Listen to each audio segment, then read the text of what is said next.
მოგესალმებით, სიმართლის მაძიებელი პოდკასტის შემდეგი ეპიზოდი და დღეს ვსაუბრობთ ერთ-ერთ ყველასთვის საინტერესო ალბათ და შეიძლება მტკივნეულ საკითხზეც მიუსაფარ ძაღლებზე და ჩვენთვის ერთ-ერთი ძალიან გამორჩეული სტუმარი ანა მეცხვარიშვილი, მეიჰიუს საქართველოს მთავარი ვეტერინარი იქნება დღეს ჩვენთან. მოგესალმებით, ანა, დიდი მადლობა. დაახლოებით 1 საათის განმავლობაში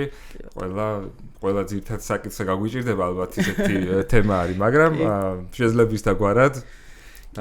ვისაუბროთ და ალბათ პირველი ესეთი ზოგადი კითხვით რომ დავიწყოთ პრობლემის მასშტაბი რომ კარგად გავიაზროთ და გვესმოდეს. ამასთან დაკავშირებით კითხავთ, ესე თვალით ბევრი ვამჩნევთ ცხადია ქუჩაში რომ საკმაოდ ბევრი მიუსაფარი ცხოველი არის, მათ შორის ალბათ ყველას გაგვიგია, რომ ვიღაცა შეიძლება დაღმა უკბინა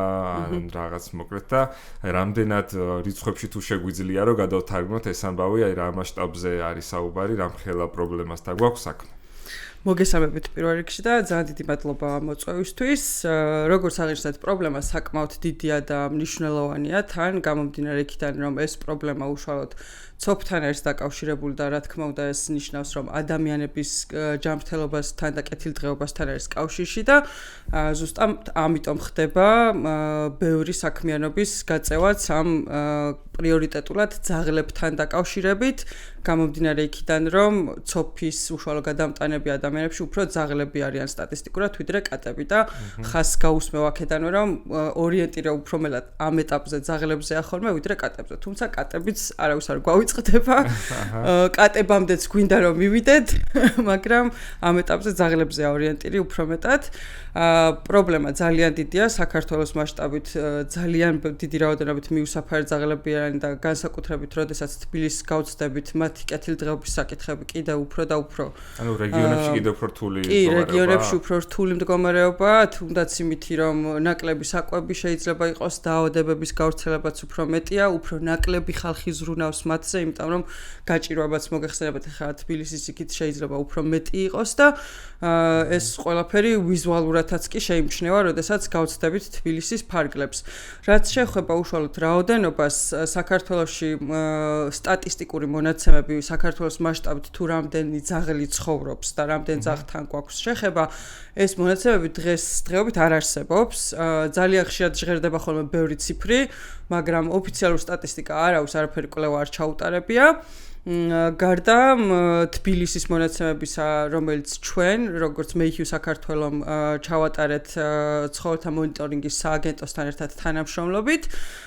სადაც შევისწავლეთ უშუალოდ თბილისის ძაღლების პოპულაცია. რაოდენობრივი კვლევა არის ეს, რომ ვიცოდეთ რა რაოდენობის ძაღლებთან გვაქვს საქმე და ეს ყველაფერი გვაძლევს იმაში დახმარებას, ასე ვთქვათ, ეს ინფორმაცია, რომ როდესაც ჩვენ საუბრობთ პოპულაციის მენეჯმენტზე და ჰუმანურ მენეჯმენტზე, რაც დღესდღეობით ევროკავშირის და მოწინავე ქვეყნების მიხედვით ხდება, ეს ნიშნავს, რომ მთელი პოპულაციის ქუჩაში რა რაოდენობის ცხოველებიც არიან, ამ რაოდენობის მინიმუმ 70-75% უნდა იყოს გასტერილებული. გასტერილება ნიშნავს, რომ მათ ამოკვეთილი აქვთ სასქესო ორგანოები, ასე ვთქვათ, საკვერცხეები და სათესლები. ამაზეც ცალკე ვისაუბროთ შემდეგ და ეს მაჩვენებელი უკვე ნიშნავს იმას, რომ პოპულაცია მზარდი აღარ არის და ასე ვთქვათ, დავიჭირეთ რაოდენობა. და ეს კვლევა ჩავატარეთ 23-ში და მაშინ სადღაც 30% იყო სტერილურობის მაჩვენებელი, რის შემდეგაც ჩვენ ვიმუშავეთ ცხოველთა მონიტორინგის სააგენტოსთან, გავწერეთ უფრო მეტად გეგმა, რაოდენობრივად უფრო ბევრად მეტი ოპერაცია გაკეთდა და შესაბამისად დღეს უკვე 74%-ია სტერილურობის მაჩვენებელი. და სულ რამდენ ცხოველზე გვაქვს, ანუ რამდენ მიუსაფარ ძაღლზე გვაქვს საუბარი დაახლოებით? ეს ციფრი ზუსტი რა თქმა უნდა არ არის, იმიტომ რომ აუღწერო რა ხდება, 1/3 ითვლება დაახლოებით თბილისის დაყოფილია პატარა უბნებად და ამ უბნების დათვლა ხდება, მაგრამ შემდეგ რეპრეზენტატიულობის მიხედვით მე კოეფიციენტები რაღაც მათემატიკაში მოდის უკვე აქ აქტიურად და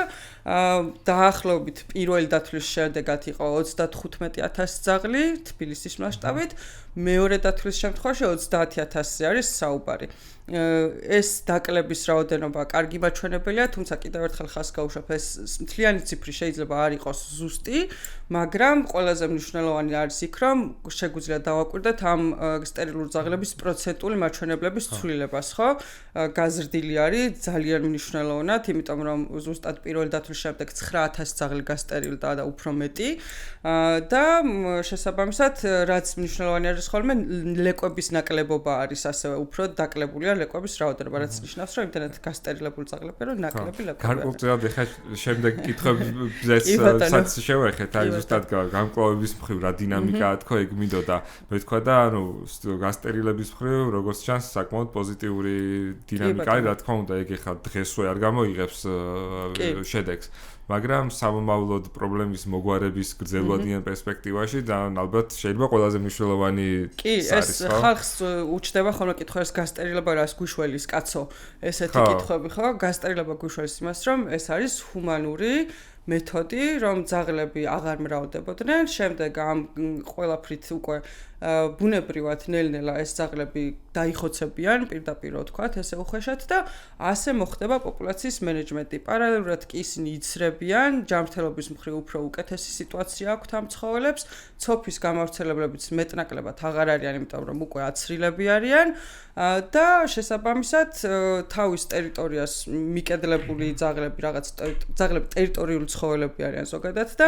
მნიშვნელოვანია რომ ჩემს უბანში მაგალითად ძაღლი თუ ცხოვრობს ხალხს მოთხოვნილება აქვს ხოლმე რომ რეკავენ სპეციალურ ორგანიზაციებში რომ ეს მოგვაშორეთ ეს ძაღლები წაიყვანეთ ხო სამწუხაროდ ამითი პრობლემას ვერ მოაგვარებენ იმიტომ რომ იმდენად დიდი რაოდენობით ძაღლები არიან თბილისში და გამომდინარე ვერ გადაასახლებ ერთიანად ხო ეს ძაღლი შეიძლება გადაასახლო კონკრეტულად მაგრამ გამომდინარე ტერიტორიულობა მოვა სხვა შეიძლება სამი ძაღლი მაგალითად მოვიყვან ჩემ ბანში ზუსტად ერთი ძალიან ესეთი ძლიერი ძაღლი ცხოვრობდა ეს ძაღლი სამწუხაროდ მოკვდა მაგრამ იმის მაგივრად ეხლა ზუსტად 4 ძაღლი ცხოვრობს ასე რომ ხო ეს არ არის გზა მოკეთ ამ პრობლემის მოგვარების და მოსახლეობის მიზანი უნდა იყოს ის რომ ის ძაღლი რაც ცხოვრობს იმ ადგილზე იმაზე რომ გასტერილებული იყოს და აცრილი და ჯანმრთელი მათთვის უსაფრთხო და რაღაცა თანაცხოვრებას მივაჩვიოთ ამ ეტაპზე სანამ მივაღწევთ პროგრესს შედეგებს. რადგან ახსენეთ რომ ეს გადაცხოვრება გადმოცხოვრების ამბავი ანუ ზოგადად ძაღლების მიგრაცია ალბათ არის საინტერესო თემა იმ მხრივ რომ თუ მარტო თბილისში შევეცადეთ ალბათ პრობლემის მოგვარებას ეს ძაღლები ქალაქიდან ქალაქშიც დადიან ალბათ ხო და ამაზეც თუ შეიძლება ვთქვათ რომ და თბილისის გარეთ რა ხდება კი ბატონო თბილისში მოკლედ დიდი ხანია ეს პროცესები მიმდინარეობს და მაგიტომ არის 74%-ზე როა მაჩვენებელი და ძალიან კარგი მაჩვენებელია ეს მაგრამ რეგიონებში კიდევ უფრო რთული სიტუაცია როგორც აღვნიშნე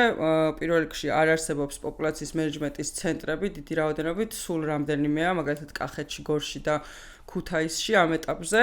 აჭარაშიც არ არის აჭარაში რაღაცა ბათუმში არის როგორც ვიცი მაგრამ არ არის მუნიციპალური უფრო კერძო საქმიანობა ესეწევა რამდენიმე კერძოც არის აქ-აიქ მაგრამ არ არსებობს რაღაცა სწორი მექანიზმი ამ ყველაფრის დანერგილი რაღაცა ერთიანი სისტემა ან მინიმუმ ინფორმაციის კარგად გაცვლა და კოორდინაცია ალბათ არის ხო ერთ-ერთი კი მნიშვნელოვანი ნაწილი ანუ ზოგადად თვითონ მუნიციპალიტეტების დონეზე არის მნიშვნელოვანი ჩემი აზრით რომ ყველამ გააცნობიეროს როგორ არის სწორი მართვა პოპულაციის საჭირო ძირითადად ხალხის და მუნიციპალიტეტების აზრიც არის ხოლმე ის რომ ავაშენოთ თავშესაფრები სადაც ამ ძაღლებს გადავიყვანთ და გვეყოლებიან ეს ძაღლები მაგრამ როგორც წარმოგიდგენიათ ახლა ავაშენეთ პირობითად 300 ძაღლიანი თავშესაფარი ჯერ ამხელ ხარჯია შემდეგ უკვე ძაღლები რომლებიც ცხოვრობენ იმათი ხარჯი რომ ვაჭამოთ ვასერინოთ ყველა ეს საკითხი ხო ძალიან დიდ თანხებთან არის დაკავშირებული პოპულაცია თუ მზარდია პოპულაცია მზარდია ის 300 ძაღლი გადავიყვანეთ მაგრამ სხვა ძაღლები მე იმ ტერიტორიებზე მაინც მიდიან ხო რასაც წეღანაც შევახეთ ასე რომ ფიზიკურად თავშესაფრების აშენება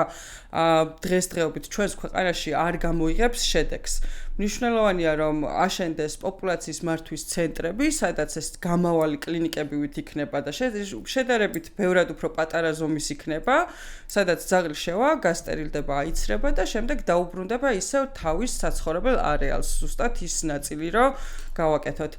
ასეთი პროექტები რამდენიმე უკვე არის, ერთ-ერთი არის ჩვენი პირველი მობილური პროექტი, რაც გაკეთდა საქართველოში, იყო ჩვენი ინიციატივით და კოლაბორაციაში ვართ დოგი-დოკი ქვია ესეთი მობილური კლინიკა და ჩვენ უკვე რეგიონებში დავდივართ და იქაც აუცილებლად სტრატეგიულად ვმუშაობთ. ანუ არ ნიშნავს ეს, რომ რაღაცა ერთ ადგილას ჩავალთ და გავასტერილებთ 20 ძაღლს და მერე იქ სხვა შეგვეხმიანება და იქ წავალთ და ეხლა თქვენ გაგისტერილებთ 20 ძაღლს. ესე არ ხდება. აქაც უკვე სტრატეგია, რასაც მოითხოვს როგორც წეღან ვახსენე დათვლა, ჩავდივართ რეგიონში, იმ ტერიტორიას ვსწავლობთ, ანუ ვაკეთებთ დათვლას, ვითვლით რამდენი ძაღლია, რამდენი ძაღლის გასტერილებაა საჭირო იმისთვის, რომ მივაღწიოთ ამ ჩვენ სამიზნეს 70-75%-ს, შემდეგ აქტიურად ვმუშაობთ ესეთ ადგილებში და მხოლოდ ამის შემდეგ უკვე თანახმავართ, რომ სხვა ადგილას გადავინაცვლოთ და რა თქმა უნდა, თან ეს არ ნიშნავს, რომ ეს პირველჯერადად რომ გავასტერილებთ ამ ძაღლების რაოდენობას და ავალთ მაჩვენებელზე, მნიშვნელოვანია რომ პერიოდულად ისევ დავბრუნდეთ, რომ ის როგორც თქვენ ახსენეთ მიგრაცია ხდება, იქ ის დანარჩენი პროცენტული რაოდენობა რაც ვერ გასტერილდა, ისინი მრავლდებიან, ქუჩაში ყრის ხალხი ძაღლებს და ბევრი ნიუანსი არის იმისთვის, რომ ეს მაინც ვიმოქმედოთ და აქ არ გავჩერდეთ მოკლედ და შევინარჩუნოთ ეს. აი ქუჩაში დატოვებასთან დაკავშირებით რომ გითხოთ ერთი დროს ახსენეთ იყო რომ ლეკვები შედარებით ნაკლები არისო და ეს ერთი მხრივ შეიძლება გასტერილების შეიძლება კი არა ერთი მხრივ უნდა იყოს გასტერილების ასე ვთქვათ შედეგი მეორე მხრივ ხომ არ არის რამე პოზიტიური დინამიკა იმაში რომ ადამიანები უფრო მეტად ასე ვთქვათ გაცნობიერებული აქვთ ის რომ ქუჩაში ძაღლის დატოვება, იმიტომ რომ ერთ-ერთი ძალიან დიდი ფაქტორი გასტერილებასთან ერთად არის ხოლმე ესეც ხო, რომ მოკლედ აქტიურად ტოვებენ ადამიანები. თავიდან აიყვანენ პატარა საყვარელია და მე უკვე რაღაც მოვაჭირდება თურმე და მე კი, ზუსტად კარგ ნაწილს შეეხეთ, თქვენ ძალიან და რაღაც მხრივ კანონამდეც მივდივართ მაგითი. დინამიკა მე თვითონ ჩემ პირადი დაკვირვებით, ანუ მართლაც კარგი არის, იმიტომ რომ უფრო მეტად ხდება ხალხის მხრიდან ქუჩის ძაღლების აყვანა, ვიდრე ჯიშიანი ძაღლების ყიდვა, იმიტომ რომ ხალხი აცნობიერებს, რომ მართლაც ერთი და იგივეა, ხო, ძაღლი არის ძაღლი და ხშირ შემთხვევაში ხას გაუსმენ იმას, რომ ქუჩიდან აყვანილი ძაღლები უფრო საყვარლები და კარგი ხასიათებისაც არიან და პლუს გენეტიკურად უფრო ჯანმრთელები ვიდრე ეს წლების მანძილზე არასწორად ნაჯვარები ძაღლები და 1000 გენეტიკური პრობლემები. ეს დინამიკა კარგია, თუმცა ეს ლეკვების რაოდენობის მხარე მე მაინც მგონია, რომ იმ 74 გასტერილებული პროცენტის შედეგი არის თან ესე პატარა შუალედში ვიდრე უშუალოდ ის რომ ხალხმა მასობრივად დაიწყო, კი. ხო, ამიტომ მნიშვნელოვანია და როგორც ასევე თქვენ აღნიშნეთ, კი ძალიან ხშირია ის ნაწილი, რომ ვაიმე ძაღლი მოვიყვანოთ, საყვარელია, რაღაც გვეყოლება და რაღაც და რომ გაიზრდება, ხვდებიან, რომ ანუ გარეთ გაყვანა უნდა ხშირად ყოველ დღე, ხო? ეს ხო არ იცვლება საერთოდ საჭმელი, ხანდახან ქცევის პრობლემები იჩენს ხოლმე თავს. თუ არასწორად ვიქცევით ცხოველთან მიმართებაში და ბევრ ადამიანს შემდეგ უჭირს ამ ფაქტთან გამკლავება უკვე და ხშირად ხდება ის რომ ეხა ავიყვანეთ, მაგრამ მოდი მარტივად ისევ გავუშვათ ქუჩაში, ხო? რაც ძალიან სამწუხაროა და ძალიან არასწორი ფაქტია და ზუსტად ამიტომ, ანუ პოპულაციის მართვა იმდენად მრავალმხრივი პრობლემა არის, ხო? ჩვენ შედეგს ვერ მივიღებთ მხოლოდ იმით, რომ ძაღლები ვასტერილოთ. აუცილებელია რომ რამდენიმე კუთხით შევხედოთ ამ პრობლემას და ერთ-ერთი არის ზუსტად ის რომ კანონი რომელიც სხვათა შორის ახლა მუშავდება და იმედია უკვე 26 წლიდან აქტიურად შევა ძალაში არის ის რომ პირველ რიგში ყველა ცხოველი იყოს იდენტიფიცირებული და მიკვლევადი რომ ვიღაცამ თუ აიყვანა ეს ძაღლი და შემდეგ ქუჩაში დასვეს და არასწორად მოიქცნენ ამაზე რეაგირება უნდა იყოს სახელმწიფოს მხრიდან თუნდაც ჯარიმის ან რაღაცა სხვა სახით ხო რომ ეს ავიცილოთ თავიდან და ხალხმა თავიდანვე ძალიან სერიოზულად მიიღოს ის ფაქტი რომ ძაღლი რო ამყავს ეს დიდი პასუხისმგებლობაა და არ არის რაღაც სათამაშო ხო მეორე მნიშვნელოვანი საკითხი არის ზუსტად ეს გამრავლების საკითხები, იმიტომ რომ გასტერილებული თუ არ არის ძაღლი, ხშირად გარბიან სახლი და რეგიონებში ხა სოფლებში რომ რეალურად შევხედოთ, არავის არ ყავს ძაღლი, ისე რომ დაკეტილია ხო, ყველანი თავისთვის ხეტიალობენ და ჯვარდებიან და ყრიან ლეკვებს და ხშირად მე ეს ლეკვების გადაყრა და ასე შემდეგ. ამიტომ ეს გამრავლების ნაწილიც ძალიან მნიშვნელოვნად უნდა დადგეს საკითხი, რომ ყველა ძაღლი რაღაცა პერიოდის განმავლობაში მაინც იყოს აუცილებლად სტერილური. და რა თქმა უნდა შეჯვარების მხრივაც უკვე ჯიშიან ძაღლებზე როცა ვსაუბრობთ, ეს უნდა ხდებოდეს ლიცენზირებულად, ხო, რომ ეხლა დღესდღეობით რომ ძალიან ბევრი გენეტიკური პრობლემები გვაქვს საქართველოში არასწორი შეჯვარების ფონზე, ესეც ნელ-ნელა უფრო გამოვასწოროთ და უფრო სწორად იყოს და შესაბამისად ამ რამდენიმე მხრივი მიდგომით დროთა განმავლობაში ეს პოპულაციაც უფრო შემცირდება, ცნობიერება რომ ამაღლებდება ეს აყვანის ქუჩიდან აყვანის და ზოგადად თავშესაფრიდან აყვანის საკითხებიც უფრო აქტუალური ხდება ხოლმე და აი მაგ დროს მე უკვე ნელ-ნელა შეგვიძლია ვიფიქროთ იმაზე, რომ აი მზად ვართ იმისთვის, რომ თავშესაფრები ავაშენოთ და ქუჩაში საერთოდ აღარ იყვნენ ძაღლები შემცირებულზე და როდესაც გაჩუქება უფრო ისეთი ხდება აქტუალური. აი კანონი ახსენეთ და მოგეთ ერთ-ერთი რასაც ეს კანონი შემოიღებს იქნება, რომ ყველა მომხმარებელმა უნდა მომხმარებელ ჩემი ცოტა სხვა ჩემი პროფესიული სპორტს რა ქვია და მე პატრონებ რომ მოკეთ დაარეგისტრიროს თავისი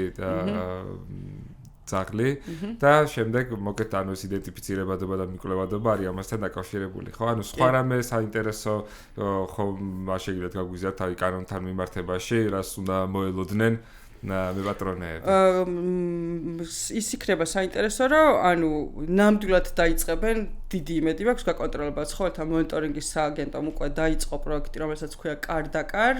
რაც ძალიან კარგი პროექტია და ძალიან მივესალმები, სადაც რეალურად კარ-და-კარ დადიან, პარკებში დადიან, ამოწმებენ ამ ეტაპზე თავიდან გარდამავალი პერიოდი იქნება, რომ დაწესდება ის კანონი, რომ ყველა ძაღლი უნდა იყოს გასტერილებული და იდენტიფიცირებული, ცხადია, ერთ დღეში ვერ მოხდება ეს, ხო? ამიტომ ამათ უკვე დაწყებული აქვთ ეს პროექტი, სადაც დადიან და ეუბნებიან, რომ ესენი საჭიროა რომ გააკეთონ და შედარებით უფრო ბიუჯეტურადაც ეხმარებიან იმაში, რომ დაჩიპონ თავისი ცხოველები, ჩიპირება ნიშნავს იდენტიფიკაციას, რაც ნიშნავს, რომ ეს არის უბრალოდ პირადი ნომერივით ძაღლს, რომელიც ორგანიზმში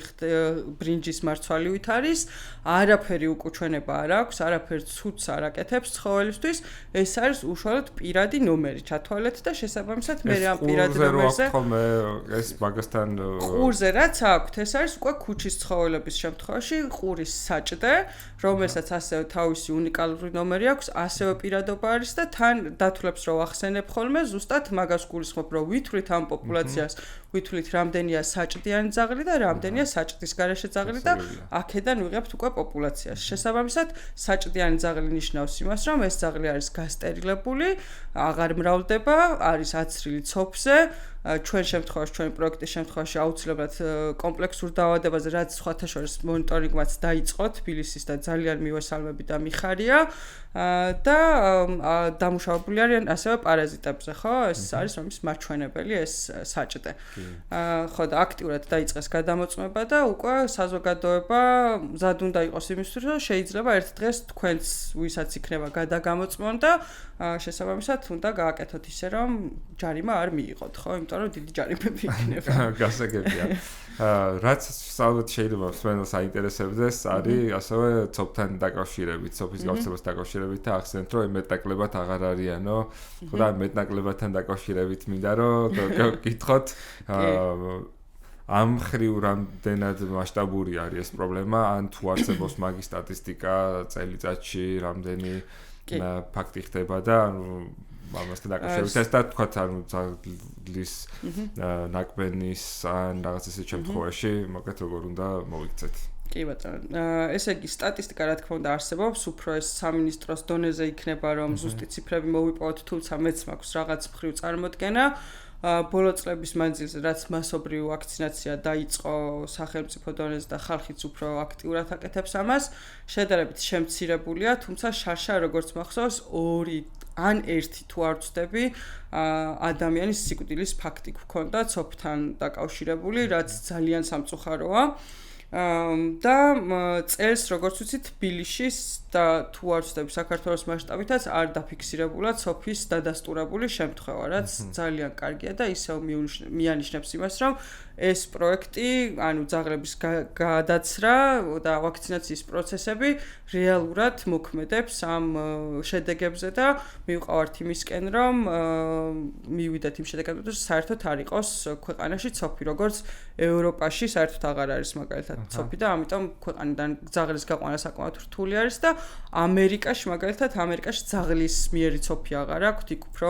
ენოტებში და რაღაცა ისეთ ცხოველებში არის უფრო გავრცელებული ვიდრე ძაღლებში, იმიტომ რომ ვაქცინაცია აქტიურად ხდება ცხოველების.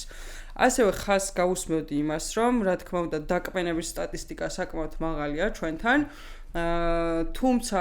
ძალიან დიდი რაოდენობით ხალხი თვლის, რომ ცოფის ვაქცინაცია არ არის ჯანმრთელობისთვის კარგი. რაზეც მე ძალიან მეცნობა ხოლმე, იმიტომ რომ პირადად მე თვითონ რადგან ქუჩის ძაღლებთან მაქვს სულ შეხება, ყოველწლიურად ვიცრები. და რა თქმა უნდა იქ არსებობს ძალიან ბევრი არასწორი მითი, რომ ვითომ ალკოჰოლის მიღება არ შეიძლება 6 თვის განმავლობაში, ან ზოგადად ორგანიზმისთვის ცუდია, მაგრამ ანტიბიოტიკები და ვაქცინაცია 2 ყველაზე მნიშვნელოვანი რაღაც იყო ჯანდაცვის ისტორიაში, რამაც სიცოცხლე გაგვიხანგრძლივ ადამიანებს და მიგვიყვანა იქამდე, რომ უფრო დიდი ხანი ვცოცხლობთ, ხო? შესაბამისად, ცოფის ვაქცინაზეც იგივეა, ახლა საბჭოთა კავშირის დროს თუ ვერ ინახავდნენ ამ ვაქცინებს და რეაქციები უფრო მაღალი იყო, დღესდღეობით ასე აღარ ხდება, ხო? და ეს ალკოჰოლის მიღებასთანაც დაკავშირებითაც ეს მითია, როგორც კორონას შემთხვევაში იყო რაღაცა 2 კვირა თუ ალკოჰოლს არ მიიღებ ამ დროს, რა თქმა უნდა, უკეთესია რომ უფრო კარგად გაგივითარდეს იმუნიტეტი, მაგრამ რა ვიცი, ჩვეულებრივად მაგრამ ორჭიქა ღვინოს თუ დალევ არ მოკკლავს. არ მოკკლავს და პირიქით ჯობია ცოფისგან არ მოკვდა, ვიდრე იმაზე იდარტო, რომ აიმე ეხა 2 კვირა ღვინოს ვერ დავლევ, ხო? და ჯობია აიცრა და იყო უსაფრთხო. და არის ხოლმეც გამიგია, რომ აი რაღაც ძაღლს ხო არ დავაკვირდე, ხო? ამბობენ ხოლმე და აი მე გადაუწყვეტ, რომ არა, ეს დაკვირვების პროცესი თვითონ რაბიოლოგმაც შეიძლება გითხრათ ეს, რომ ანუ სიტუაციას რომ აღუწერთ, რომ სახლის ძაღლია აცრილია და ისეთ ადგილას მიკვინა, რომელიც საში არ არის, თვითონ რაბიოლოგიურად გადაგიწყვეტთ იმას, რომ მოდი მე მგონი ჯობია 10 დღე დააკვირდე და პირდაპირ აცრაზე არ მივარდებიან თვითონაც, ხო? ასე რომ მინიმუმ კონსულტაცია გაიარონ, ჯობია და მასე გადაწყვიტონ საჭიროა თუ არა ეს ვაქცინაციის პროცესი და 10 დღიანი დაკვირვება, რა თქმა უნდა, ყველა ვარიანტში გვეხმარება და გვაძლევს საშუალებას, რომ გავიგოთ, რამდენი ვაქცინა გავიკეთოთ პირობითად ამასაც. და ესეც საინტერესოა, რამდენად სასწრაფო არის. რა თქმა უნდა სასწრაფოა, იმიტომ რომ ეს ცოფის ვირუსი რაც არის მოკლედ ნერვულ სისტემაზე თუ მოხდა, ნერვული სისტემის დახმარებით მიდის თავის ტვინში. შესაბამისად, თითის ხელების დაბოლოებები, სახე და ესეთი ადგილები, სადაც ნერვული დაბოლოებები ძალიან მაღალია, ამ შემთხვევაში უფრო სწრაფად ხდება ხოლმე თავის ტვინამდე მიღწევა და შესაბამისად ყოველთვის 24 საათში რეკომენდირებულია რომ ვიმოქმედოთ და დანარჩენი უკვე რაბიოლოგი თვითონვე გვირჩევს რა და როგორ მოვიქცეთ და რა გავაკეთოთ. თვითონ რამე ხო არ უნდა ვიცოდეთ, ასე ვთქვათ, ქუჩაში, როდესაც არ ვიცი, რამდენიმე ძაღლი ჩვენს ირგვლივ ან საიდან შეიძლება მივხვდეთ, რომ შეიძლება უფრო მეტი საფრთხე გვემუქრებოდეს ან ნაკლები. ზოგადად ჩემი გამოცდილებით ძალიან ცოტა აგრესიული ძაღლი არის. ანუ უფრო შეშინებული ძაღლები არიან ხოლმე, რასაც ქვია აგრესია, ცოტა სხვა საკითხია კიდევ. ძაღლები ძალიან ხვდებიან ადამიანის ემოციურ მდგომარეობას და შესაბამისად ის ადამიანები, ვისაც ძალიან ეშინიათ ძაღლების თვითონ და ეს ადრენალინის და იმის გამოყოფას გრძნობენ, თვითონ ძაღლებიც უკვე გაკვირვებულები არიან, მე რომ ამას ჩემი რატო ეშინია, ეტყობა რაღაც საფრთხეა, ხო? და მე უფრო რეაგირებენ. ამიტომ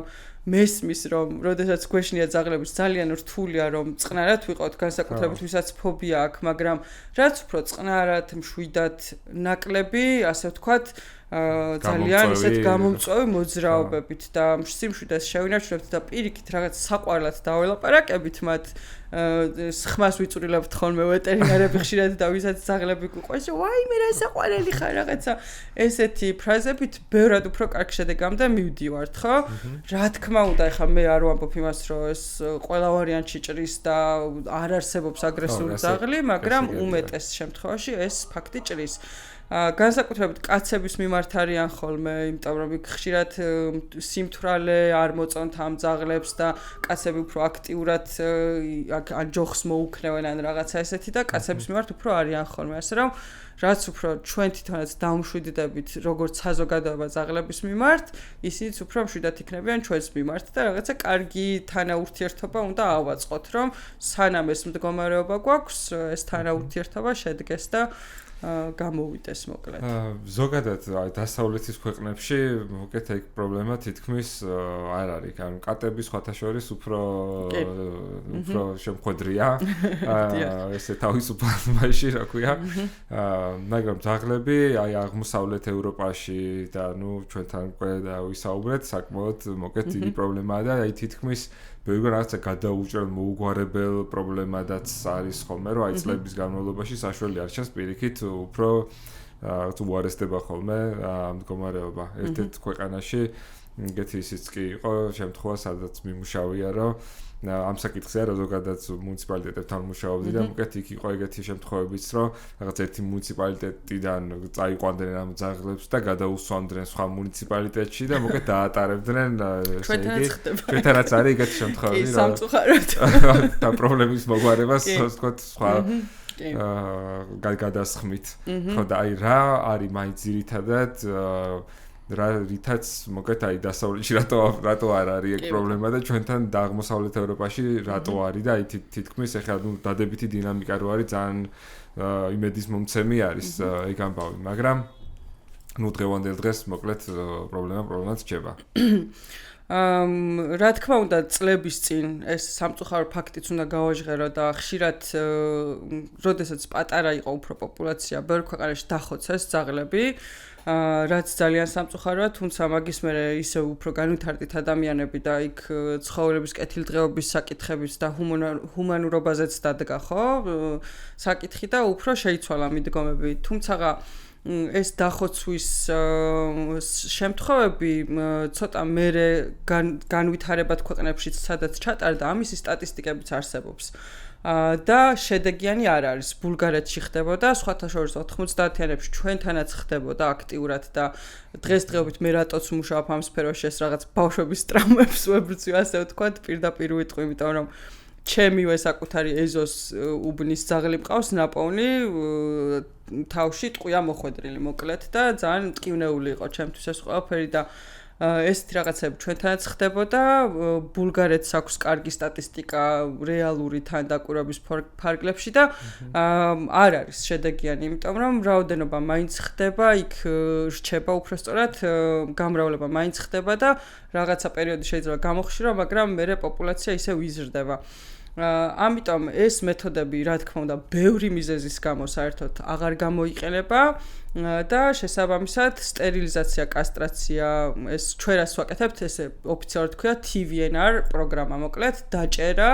ვაქცინაცია, სტერილიზაცია დაბრუნება თავის არეალში. ეს არის ამის გაშიფრა. კი, და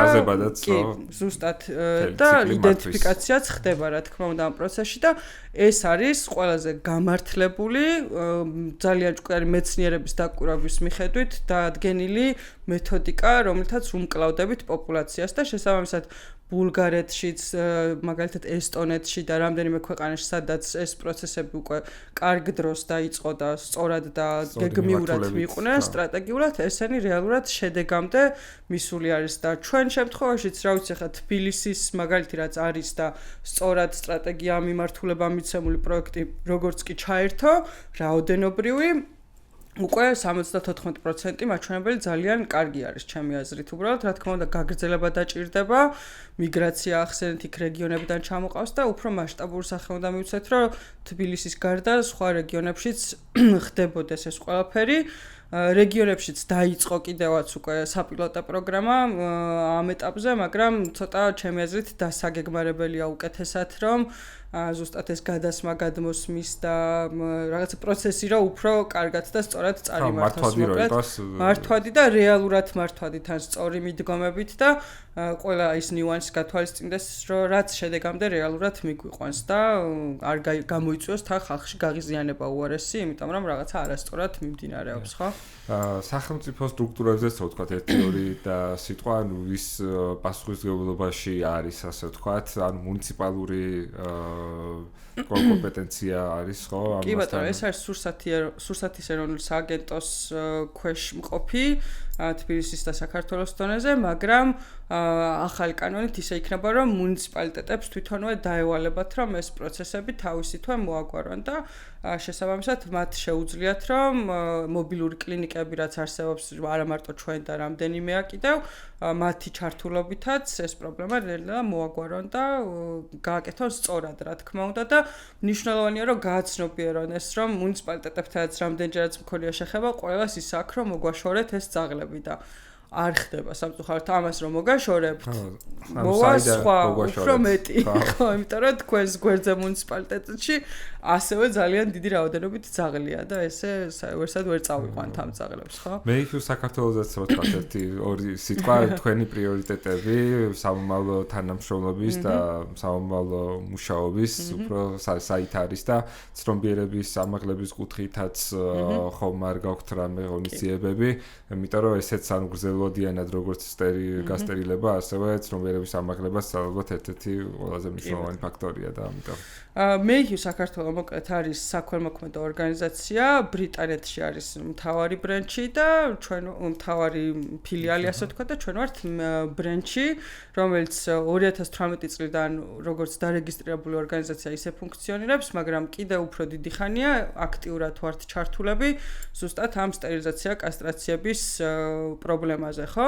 ჩვენ გვაქვს პატარა კლინიკა სადაც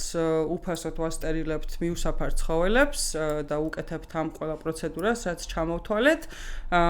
და ასევე მეორე მნიშვნელოვანი ნაწილი არის ჩვენთვის ის რომ წლების მანძილზე მეიჰიუს საქართველოში ჩამოსვლის დღიდან ორიენტირი არის იმაზე რომ გავაუმჯობესოთ ვეტერინარული სტანდარტები ხო მაგალითად ქირურგიის დახვეწაში ძალიან დიდი როლი მიუძღვის მეიჰიუს თავის დროზე ხო ბევრი ვეტერინარია გადამზადებული მათი მხრიდან და ჩვენ მუდმივად გვაქვს ეს მიმდინარე ტრენინგების პროგრამა მოკლედ რომელიც ნებისმიერ კვალიფიციურ ვეტერინარს ან ვეტერინარ ტექნიკოსები არიან ექთნები ასე ვთქვათ ჩვენი კარი ყოველთვის ღია და სულ გვაქვს მუდმივად ეს ტრენინგების ჩატარების შესაძლებლობა და კვალიფიკაციის ამაღლების რომელიც საერთაშორისო სტანდარტებით მიმდინარეობს და ქართველი ვეტერინარების გარდა ჩვენთან მუდმივად ჩამოდიან უცხოელი ევროპელი ამერიკელი და ასე შემდეგ ვეტერინარებიც რომ ეს პრაქტიკა კარგად გაიარონ რა თქმა უნდა როგორც აღვნიშნეთ საზოგადოების ცნობიერების ამაღლების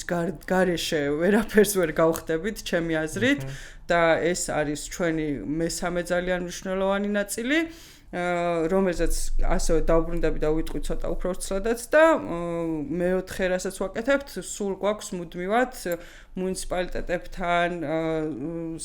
საქართველოს მთავრობასთან ცხოველთა მონიტორინგთან ან ნებისმიერი პატარა ზომის კლინიკაც რო იყოს და დახმარება გთხოვან ჩვენ ყოველთვის მზად ვართ რომ ჩვენი გამოცდილება გაუზიაროთ და დავეხმაროთ ასეთი საკითხების დალაგებაში ხო რაც შეეხება ცნობიერების ამაღლებას, ანუ სტერილიზაცია, კასტრაციაზე მინდა გაუსვა ხაზი, ხო? თვითონ ძალიან მნიშვნელოვანია ჩვენი ცხოველების კეთილდღეობისთვის ეს პროცესი, ამ პროცესების ჩატარება, იმიტომ რომ ამ დროს ხდება საკვერცხების და სათესლე ჯირკვლების ქირურგიული მოშორება, რაც ნიშნავს, რომ ძუძაღლების შემთხვევაში აღარ ექნებათ ეს მძუნაობის პერიოდი, რაც მიუსაფარ ძაღლების შემთხვევაში ცოფის ციკლსაც კი ჩაშლის, ასე ვთქვათ, იმიტომ რომ ამ მძუნებულ ძაღლის გარშემო არის ხოლმე ეს ხვადი ძაღლები შეჯგუფდებიან ბრძოლობენ პირველობისთვის და ხდება შეჯვარება, ხო? და რაც უფრო ნაკლები ძაღლი იქნება, რომელიც ამ ძუნაობაში არ მოდის, შესაბამისად ეს ჩხუბებიც იკლებს და ცოფის ჯაჭვიც უფრო ჩაიშლება ხოლმე, ხო? პლუს რა თქმა უნდა ეს მარტო გამრავლების საკითხი არა, ხასიათსაც მოქმედებს, ანუ უფრო მშვიდდებიან შედარებით. ოღონდ ხალხს გონია ხოლმე რომ ჩემი ძაღლი ისე დამშვიდდება, რომ ცოტა მაპატიეთ და დადებილდება, ასე ვთქვათ რა. პირდაპირ ვიტყვი, იმიტომ რომ ეს ხშირად მესმის. ესე არ ხდება, ძალიან საყვარლები და კარგები არიან, უბრალოდ აი ეს ზუსტად გამრავლების მხრივ რომ გადაეკეტებათ ხოლმე, ესეთი რაღაცები აღარ ხდება და ამის თავიდან რადდება ხდება, არც მონადირე ძაღლები კარგავენ ყნოსვას, მაინც ძალიან კარგად მონადირეობენ. ძაღლებად რჩებიან. კი, ძაღლები არიან ჩვეულებრივ, უბრალოდ ნაკლები პრობლემები აქვთ ძუძაღლებს, არ ემართებათ ეს გავრცელებულია პიომეტრა, რაც ნიშნავს, რომ საშულოსნოს რქებში ჩირქი დგება, რომელიც შეიძლება გასკდეს და საერთოდ ლეტალურად დამთავრდეს შემთხვევა, ამის პრევენციას აკეთებს, უშუალოდ საკვერცხის სიმსივნის პრევენციას აკეთებს. შესაბამისად ეს ჰორმონული პროცესები რომ მიდის, სარძევე ჯირკვლების პრობლემები ხდება და ხშირად ასეო სიმსივნეებამდე მივდივართ და ანუ შეიძლება ვთქვათ, რომ თუ არ გვაქვს მოკეთ დაგეგმილი უშუალოდ გამრავლება, ჯობია რომ მოკეთ ისედაც სახლის, ასე ვთქვათ, შინაურ ყველავარიც ესე სულ მაგას ვამბობ ხოლმე რომ ყველა ვეტერინარს ჩვენი საკუთარი ცხოველები გასტერილებულები ყავს და გიჟები არ ვართ ჩვენც ხო ალბათ თქვენ იცით უკეთ და ხვადი ძაღლების შემთხვევაშიც ბევრი ანუ სათესლე ჯირკვლის სიმსივნის პრევენციას აკეთებს პროსტატის პრობლემების მინიმალიზებას აკეთებს და მათივე ჯანმრთელობისთვის არის ეს ძალიან კარგი და მნიშვნელოვანი ამითი არანაირ უფლებას არ ვართმევთ მათ კაცებს აქვთ ხოლმე განსაკუთრებით რაღაც რომ მე ჩემ ძაღლს მამაკაცობას ვერ წავართმევ და რაღაცა ცხოველებში ეს აბსოლუტურად სხვანაირად მიმდინარეობს და ძაღლი თქვენივე ძაღლი თუ გიყვართ და მისთვის კარგი გინდათ ყოველთვის ჯობია რომ გააკეთოთ ეს სტერილიზაცია და უმეტეს შემთხვევაში თან უმჯობესია ძუძაღლებში მაგალითად პირველი პერიოდი სანამ ექნებათ მანამდევე გაკეთდეს ეს პროცესი რომ ეს სიმსივნეების განვითარების მექანიზმები უფრო მინიმალურამდე დავიყვანოთ მოკლედ და ეს ძალიან მნიშვნელოვანია ძალიან საინტერესო არის და მე მგონი ძალიან ესეთი რა ქვია საინტერესო ინფორმაცია უნდა იყოს ეს ხე ჩემთვისაც მოგეთ ბევრი ესეთი თემა თითქოს მეგონა რომ მოგეთ წარმოდგენა მქონდა მაგრამ მაინც კვალიფიციური ადამიანისგან კიდე სხვანაირად დამარწმუნებელი არის და მოგეთ თუ ექნებათ მსმენელებს კიდე კითხვები შეგიძლიათ რომ დააკომენტაროთ და საინტერესო არის თქვენს რას ფიქრობთ თქვენს შინაურ ცხოველებთან მიმართებაში ბოლოს რაღაცა არ ვიცი დასკვნითი რჩევები თუ გინდათ პრინციპში ბევრი რამეზე ვისაუბრეთ მაგრამ რაღაცას თხაზი თუ გინდათ რომ გაუსვათ ასევე შეიძლება საინტერესო იყოს და საერთაშორისო დონორ ორგანიზაციებთან თანამშრომლობის კონტექსტში თუ გქონიათ გამოცდილება და აი მაგ კუთხით რამე დახმარებას თუ იღებთ ასევე. ჩვენ საქველმოქმედო ორგანიზაცია ვართ და ჩვენი ფუნქციონირება საზოგადოების შემოწირულობაზე და უშუალოდ რაღაცა პატარა გრანტებზე არის ხოლმე დამოკიდებული და ბევრ ორგანიზაციასთან გვითანამშრომლია მაგალითად წელს UNDP-სგან გვქონდა გრანტი უშუალოდ რაჭაში ვიმუშავეთ და ამბროლაურში და ონში გავასტერილეთ ძაღლები ასევე სტრატეგიულად ასეთ პროექტებსაც ძალიან ხშირად ვიღებთ და ბევრი გრანტი გვაქვს მოკლედ ასეთი მოპოვებული რის მიხედვითაც ვაკეთებთ ხოლმე ამ ყველაფერს უშუალოდ რჩევას რაც შეეხება საზოგადოებას მოვუწოდებდი რომ აიყვანონ ძაღლები ქუჩიდან და არა იყიდონ იმიტომ რომ მართლა ძალიან საყვარლები არიან და მით უმეტეს როდესაც მოვულით კარგად ვაჭმევთ და ბეწვიც მოვლილი აქვთ ძალიან ლამაზები არიან ხოლმე ბევრად უფრო ვიდრე იმ მომენტში გამოიყურებიან და რა თქმა უნდა მოვუწოდებ რომ ეს ყველაფერი გაცნობიერებულად გააკეთონ მზად იყვნენ იმ ასე ვთქვათ გამოწვევებისთვის რასაც ძაღლის ყოლა ქვია მაგრამ ასევე გააცნობიერონ ის რომ ბევრად უფრო მეტი დადებითი ემოცია და დადებითი ფაქტორები შემოაქვს ცხოვრებაში ძაღლის ყოლას ვიდრე თავის ტკივილი და რაღაც მართლა ძალიან ოჯახის წევრებივით ხდებიან და უსაყვარლესები არიან და რასაც ქვია უპირობო სიყვარული ჩემ ცხოვრებაში ყოველ შემთხვევაში მგონია რომ მხოლოდ და მხოლოდ ძაღლისგან მიგრძნია ესე აი მართლა რასაც ქვია ბოლომდე უპირობო სიყვარული და ძალიან საყვარელი პროცესი არის ამის დაკვირვება და რა თქმა უნდა როდესაც მოიყვანენ აუცილებლად ვეტერინართან აქტიურად აცრები თავის დროზე, სტერილიზაცია და იდენტიფიკაცია ყველაფერი რომ სწორად შეასრულონ და მიყვნენ რომ თავისივე პრობლემები აირიდონ სამომავლოდ ისევ ძაღლის ჯანმრთელობიდან გამომდინარე.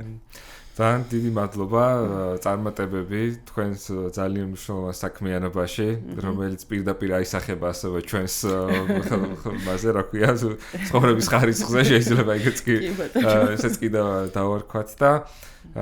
მადლობა მსმენელს, ვინც გვისმენდა.